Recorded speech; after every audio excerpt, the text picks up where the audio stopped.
Hey guys, welcome back to the channel. Today we're going to be talking about a Nathan Airchime raised letter K3HL. There's not a whole lot of talk about these horns because they're not as common as like your K3LA or your K3HA or even a K3L. This horn is a little bit more unique. It uses all of the top numbers off of a K5LLA. Now just like this K5LA right here, you use 1L, 1, 2, 3A, and a 4A. For your K3HL, uses bells 1L, 1, and a 2. So it makes it very deep, very harsh, and very aggressive. And I mean, in my opinion, this is probably one of the loudest and most aggressive 3-chime horns out there. For your K3L, uses bells 1, 2, and 3, and your K3LA uses 1, 2, and a 4A, which has a lot higher and sharper pitch to it. Now this horn, just like the K5LLA I have here, it's around the same era. They're a narrow font, the same Nathan Airchime back caps.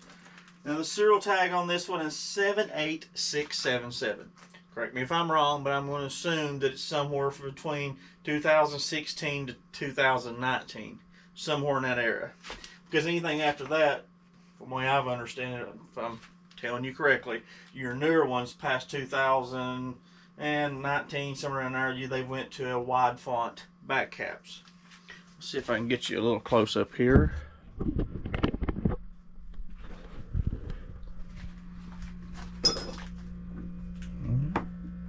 There's your 1L. 1 and the 2. Get you a little close up of the serial.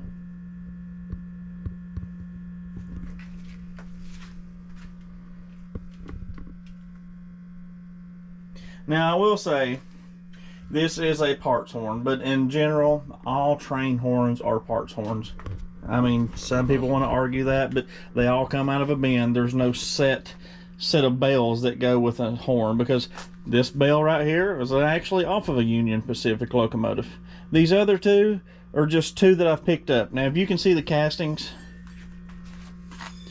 this bell is a little bit older than this bell. So a lot of times that's what makes train horns unique, is the mixing and matching of some of the bells. A lot of people frown on that, but I've got many different horns that I've put together from parts horns. Or actually not parts horns, but actually just individual parts. And they are some of the best sounding horns out there.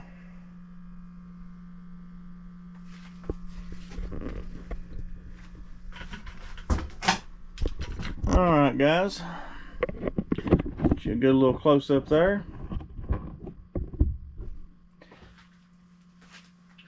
I think that's about all on this video that I'm going to do as far as the close-up. After this video, I'm going to detach a nice static test, and then we're even going to do a good run-by. I hope you guys enjoyed. I hope it's been a little bit informative for you. Until the next time, thanks for watching.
Hope you guys enjoyed. Thanks for watching.